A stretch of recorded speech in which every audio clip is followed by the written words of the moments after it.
Guys, magandang hapon na guys sa inyong lahat guys. Bali andito tayo ngayon sa balag ng ampalay ni Kabuslong guys. Puntan natin siya guys kasi nag-apply siya ng para sa insecticide at foliar na rin guys. Yan, ang ganda tong ampalay ni Kabuslong guys. Madaming bunga guys, madaming bunga. Nagpatubig lang siya noong nakaraan guys. Oh, basa pa guys, basa pa. Andun si Buslong guys, oh, nag-i-spray. Pumunta sa kabila. Pumunta sa kabila guys. Andun siya guys, oh. Nag-i-spray guys. Tara na, sundan natin siya guys. Let's go. Tanungin natin kung anong ini-spray niya guys. Madami naman guys, bunga. Pero kwento niya sa akin ba't mahina daw yung bunga ng palay niya, sabi niya. Okay naman.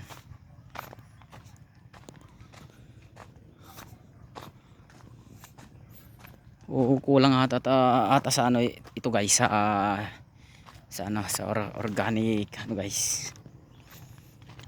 Tawag nito granulars na abono guys, abono. Ayan guys, andito na tayo kay Buslong guys. Guys, magandang hapon guys. Magandang hapon guys. Ayan, nag-i-spray si Buslong guys. Ayan guys, oh, si Buslong guys nag-i-spray. Ayan, kas ano yung in-apply mong guys, in-apply mo spray ito guys, baka ayaw niyang sabihin guys. Sa bagay wala naman tayong ampalaya, kaya kahit wag nang sabihin guys. Baka maano tayo. Hindi, insecticide ba yan? Foliar o kahit wag mo nang sabihin yung anong pangalan guys. Hanggang ganda ng bunga ng ampalaya ni Kabuslong guys. Para panglaban niya sa stress. Tignan nyo naman guys, oh, ang laki ng bunga guys, oh. Panglaban sa stress guys. Ang ganda-ganda nga ng pampalaya niya, tapos napagwapo pa yung nag-aalaga guys. Ayan ah. Naninilaw na nga guys, oh, kaya in-sprayan ko ng foliar.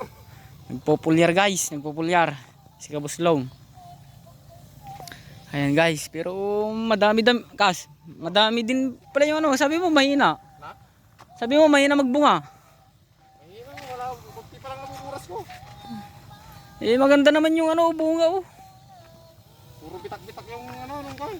Doon sa kabila guys, doon ay balag naman ng yun guys, ng tabungaw guys. Opo guys, opo. Ayan guys, oh, ang dami-daming bunga guys, oh. Oh, ang ganda, oh. Sabi ni Buslong ba't mahina ngayon yung ampalaya ko? Sabi sa akin na nakarang araw ang ganda naman yung bunga, hindi pa nakapagbuelo.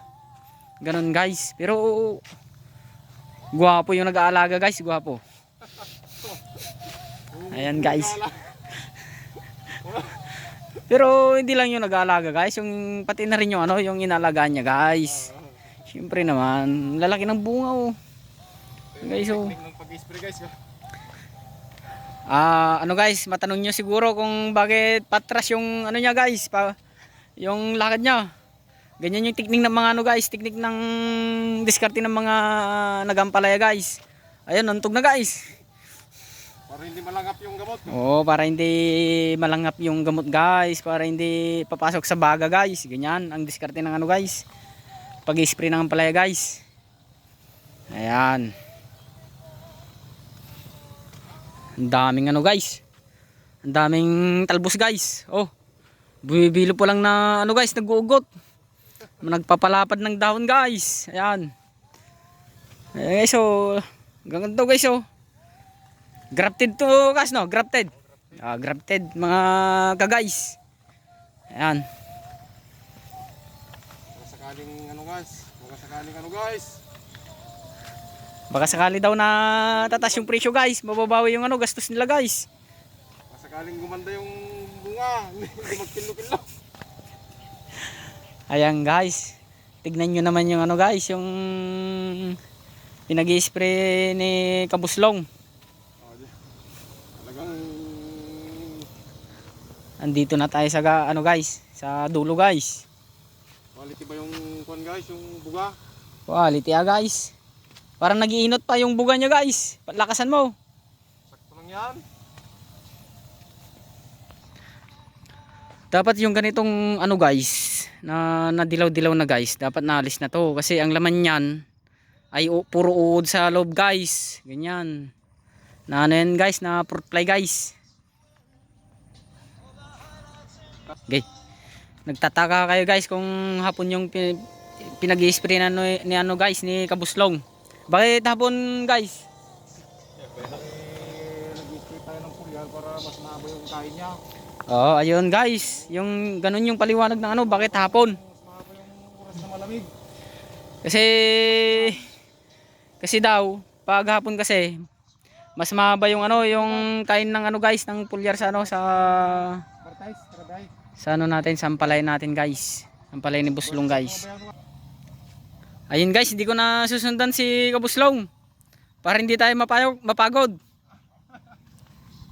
Ito guys, gamit nila nito ay pangbuhat sa ano guys, sa ampalaya guys, pag magpipitas sila ng gabi guys. Yan, ikakarga dyan guys. Yan, ganyan ang teknik ng mga ano guys, may tanim ng palaya saka upo guys. Ganyan.